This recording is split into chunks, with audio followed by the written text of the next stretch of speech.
ఈ సెలబ్రిటీలు ఏ బ్రాండ్స్ కి ప్రాతినిధ్యం వహిస్తున్నారో తెలుసా? పూర్తి వివరాలకు చదవండి రేపటి సాక్షి దినపత్రిక. సంక్షోభాన్ని కూడా అప్పుడప్పుడు చంద్రబాబు నాయుడు గారు చెప్తుంటారు, ఒక అవకాశంగా చూసుకోవాలని. చంద్రబాబు నాయుడు గారు చెప్తున్నట్టుగానే ఈరోజు ఈ సంక్షోభాన్ని, ఏదైతే బుడమేరు వరదలు, అదేవిధంగా కృష్ణానది వరదలు, ఇలాంటి పెద్ద సంక్షోభాన్ని కూడా ఆయన వైఎస్ఆర్ కాంగ్రెస్ పార్టీ నాయకుల మీద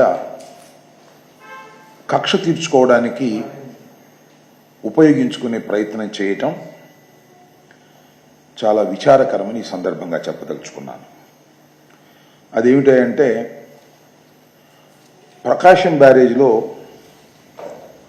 1వ తారీఖున వచ్చినటువంటి వరదలు 3 పడవలు ప్రకాశం బ్యారేజ్ దగ్గరికి వచ్చాయని, ఆ 3 ప్రకాశం బ్యారేజ్ని పలుమార్లు గుద్దుకున్నాయని, ఆ గుద్దుకోవటం వలన ప్రకాశం బ్యారేజ్ దెబ్బతినదని, దెబ్బతినటమే కాదు ప్రకాశం బ్యారేజ్ కొట్టుకుపోయే పరిస్థితి వచ్చేటటువంటి అవకాశం ఉందని, దీనంతటికీ కారణం వైఎస్ఆర్ కాంగ్రెస్ పార్టీ కారణమని, అంతకు మించి ఇది ఒక కుట్రని, ఏదో ఒక విధంగా ప్రకాశం బ్యారేజీకి నష్టం చేసి, ఆ వచ్చినటువంటి నష్టం తెలుగుదేశం పార్టీ వల్లే వచ్చింది అని ఒక అపవాదును క్రియేట్ చేయాలనేటువంటి ఉద్దేశంతో వైఎస్ఆర్ కాంగ్రెస్ పార్టీ నాయకులు ఈ కుట్ర పన్నారనేటువంటి మాట చంద్రబాబు నాయుడు గారు చెప్తున్నారు,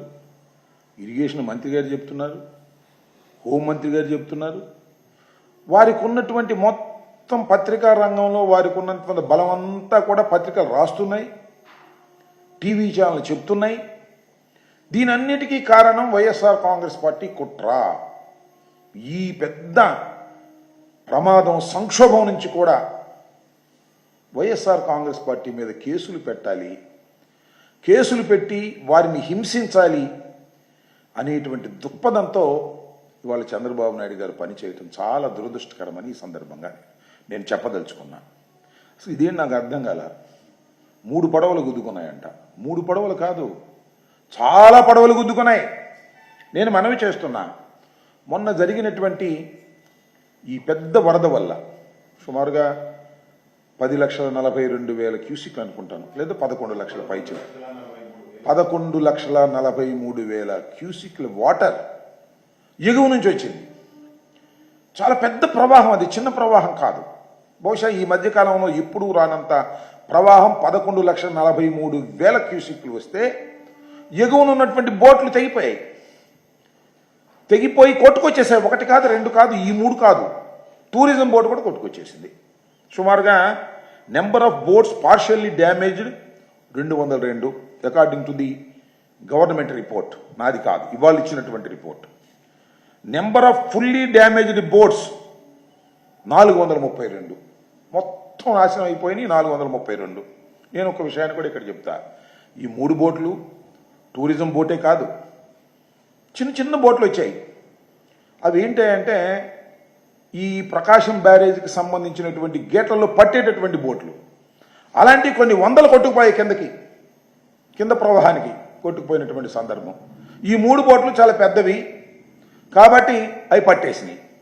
పట్టేస్తే అవి డ్యామేజ్ చేయడానికి కుట్ర పన్ని వైఎస్ఆర్ కాంగ్రెస్ పార్టీ వాళ్ళు ఇదంతా చేశారు. దానిలో పాపం కోమటి రామ్మోహన్ అనే ఆయన ఒక ఆయన, ఉషాద్రి అనే ఆయన ఒక ఆయన, వీళ్ళిద్దరిని నిన్న అరెస్ట్ చేశారు, ఎఫ్ఐఆర్ రిజిస్టర్ చేశారు, కోర్టులో ప్రొడ్యూస్ చేశారు. వీళ్ళిద్దరూ వైఎస్ఆర్ కాంగ్రెస్ పార్టీకి చెందినటువంటి వ్యక్తులు అనేటువంటి మాట మాట్లాడుతున్నారు. నేను ఇక్కడ చాలా స్పష్టంగా కొన్ని ఫ్యాక్ట్స్ని మీ ముందుకు తీసుకురావడానికి ప్రయత్నం చేస్తా. కోమటి రామ్మోహన్ అనే ఆయన కోమటి జయరాం గారికి సమీప బంధువు. ఇది నేను సృష్టించింది కాదు, వాస్తవం ఇది. ఆయన ఏంటి, తెలుగుదేశం పార్టీలో అమెరికాలో ఉంటాడు, ఎన్ఆర్ఐ వింగ్కు సంబంధించినటువంటి నాయకుడు, హెడ్ ఆయనే. అదేవిధంగా ఉషాద్రి, ఈయన లోకేష్ గారితో ఫోటో దిగుతూ మేము ట్విట్టర్లో కూడా పెట్టాం. లోకేష్ గారితో ఫోటో దిగుతూ కనిపించినటువంటి వ్యక్తి. వీళ్ళిద్దరూ వైఎస్ఆర్ కాంగ్రెస్ పార్టీ నాయకులట. నాయకులే కాదు, వీళ్ళిద్దరూ తలసాని రఘురామ్ గారికి సన్నిహితులంట. వీరిద్దరూ నందిగం సురేష్ గారికి సన్నిహితులట. ఆల్రెడీ నందిగం సురేష్ గారి మీద ఎక్స్ ఎంపీ గారు, ఆల్రెడీ తలసాని రఘురామ్ గారి మీద ఎమ్మెల్సీ గారు ఆయన మీద ఆల్రెడీ కేసులు పెట్టారు. తెలుగుదేశం పార్టీ ఆఫీస్ మీద దాడి చేశారని. అప్పుడు ఎఫ్ఐఆర్లో లేవు, అప్పుడు ఇన్వెస్టిగేషన్లో లేవు. తెలుగుదేశం పార్టీ అధికారంలోకి వచ్చిన తర్వాత ఇప్పుడు చేర్చారు ఈ రెండు పేర్లు. చేర్చి ఒక ఆయన అరెస్ట్ చేశారు, ఇంకా ఒక ఆయన అరెస్ట్ చేయవలసి ఉంది. ఆయన యాంటిసిపేటరీ బెయిల్లో ఉన్నారు. వీళ్ళిద్దరి మీద మరొక కేసుని పెట్టి వారిని లోపల పెట్టేయాలి, వారిని భయపెట్టేయాలి. వైఎస్ఆర్ కాంగ్రెస్ పార్టీకి జగన్మోహన్ రెడ్డి గారికి సన్నిహితంగా ఉన్న వాళ్ళందరి మీద కక్ష సాధించాలనేటువంటి ఏకైకమైన దృక్పథంతో తప్ప ఏమైనా ఉందని నాకు అర్థం కాదా. 3 బోట్లు పెట్టి ప్రకాశం బ్యారేజ్ని పడగొట్టేసి, కృష్ణా జిల్లాని ముంచేసి, గుంటూరు జిల్లాని ముంచేసి, ఇంత పెద్ద విధ్వంసానికి వైఎస్ఆర్ కాంగ్రెస్ పార్టీ పూనుకుందనేటువంటి మాట ఎట్లా వచ్చింది నోరు? నాకు చంద్రబాబు నాయుడు గారు నేను తెలియక అడుగుతాను. ఇంత చౌకబారు ఎత్తుకనేసి మమ్మల్ని భ్రష్టు పట్టించాలనేటువంటి ప్రయత్నం చేస్తున్న మీకు నేను మనవి చేస్తున్నా, దీన్ని ఎవడో నమ్మడు. మేమేం భ్రష్టు పడతాం. ఇలాంటి ఆరోపణలు చేస్తున్నటువంటి మీరు భ్రష్టు పడతారు. మీరు భ్రష్టు పట్టే ప్రమాదం ఉంది. అయ్యో స్వామి చెప్తారు, అబద్ధం చెప్పినా అతిగదట్టు ఉండాలని. అరే, ఒక కుట్ర కోణాన్ని మీరు బయటికి తీస్తే ఆ కుట్ర కోణం మేము ప్రజలు నమ్మే విధంగా ఉండాలి కదా. ఒక బోట్ వచ్చిందా? టూరిజం బోట్ వచ్చిన పట్టింది కదా. మరి టూరిజం బోట్ ఏం చేయాలి? ఈ 3నంట ఒకే తాడు కట్టేసంట లంగరేయలేదంట. ఎన్ని పడవలయ్యా కొట్టుకుపోయింది. మొన్న జరిగినటువంటి ఈ అసలు 11,42,000 క్యూసిక్ల వాటర్ వస్తుందని ఎవరైనా ఊహించారా?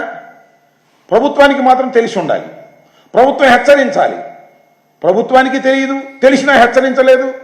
ఈ బోట్లు కొట్టుకొచ్చి దానికి పడి ఆ కౌంటర్ మ్యాన్ అయ్యో, ఆ కౌంటర్ ఉన్న పోలేదో దెబ్బతింటే దాన్ని జగన్మోహన్ రెడ్డి గారి పార్టీ మీద రుద్దేసి కొంతమందిని అరెస్ట్ చేసేసి లోపల పెట్టేస్తే ఒక పని అయిపోతుంది అనేటువంటి ఉద్దేశంతో మీరు ప్రవర్తిస్తున్నారు.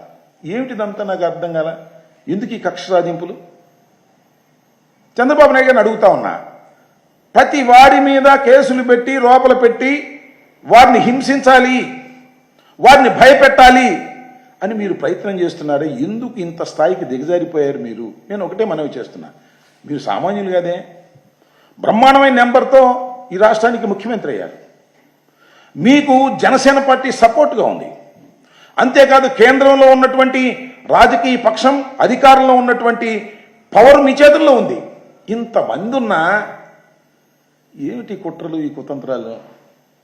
దీన్ని బట్టి నాకు అర్థమవుతుంది ఒకటే, చంద్రబాబు నాయుడు గారికి జగన్మోహన్ రెడ్డి గారు అంటే భయం. జగన్మోహన్ రెడ్డి గారు అంటేనే కాదు, జగన్మోహన్ రెడ్డి గారి వెనుక ఉన్న 40% ఓట్లంటే భయం. అంతేకాదు, మీరు గెలిచారే ఆ గెలుపు మీది కాదని భయం. 3 కలిస్తే మేము గెలిచాము, లేకపోతే మేము ఓడిపోయే వాళ్ళము అనేది మీకు తెలుసు కాబట్టి భయం. జగన్మోహన్ రెడ్డి గారిని ఏదో ఒక విధంగా అణగదొక్కేస్తే పని అయిపోతుంది అనుకుంటున్నారు. అణగదొక్కేస్తే అణిగిపోయే స్థితిలో జగన్మోహన్ రెడ్డి గారు, వైఎస్ఆర్ కాంగ్రెస్ పార్టీ లేదు అనే విషయాన్ని మీరు గమనించకపోవటం, గ్రహించకపోవటం, అది మీ అహానికి సంబంధించినటువంటి అంశమని మనవి చేస్తున్నా. ఇవాళ మీరందరూ కలిసిన 40% ఓట్ షేర్తో ఇవాళ జగన్మోహన్ రెడ్డి గారు ఉన్నారనే విషయాన్ని మీరు దయచేసి మర్చిపోకండి. మర్చిపోలే, మీరు భయపడుతున్నారు. ఆలోచించుకోమని మనవి చేస్తున్నా. ఇంత దుర్మార్గమైనటువంటి కార్యక్రమాలు మీరు చేసి జగన్మోహన్ రెడ్డి గారి పార్టీ మీద రుద్దేసి కేసులు పెట్టేసి తలసాని రఘురామ్ గారిని మళ్ళా కేసులు ఇరికించాలని, అదేవిధంగా నందిగం సురేష్ను మళ్ళా లోపలే ఉన్నాడు కాబట్టి మళ్ళా ఈ కేసులో పెట్టి అసలు బెయిల్ రాకుండా చేసేద్దాము అనేటువంటి ఒక కుట్రపూరితమైన అణచివేయాలనేటువంటి దృక్పథంతో మీరు పనిచేస్తున్నారు. ఆనచి వేస్తే అణిగిపోయేటటువంటి వ్యక్తులు కాదు వీరు. మేము అంతకంటే కాదు, మీరు అణిచేసిన కొందికి రాటు తేలేటటువంటి పరిస్థితుల్లో మేము ఉంటామనే విషయాన్ని మీరు దయచేసి గుర్తుపెట్టుకోమని మనవి చేస్తున్నాం.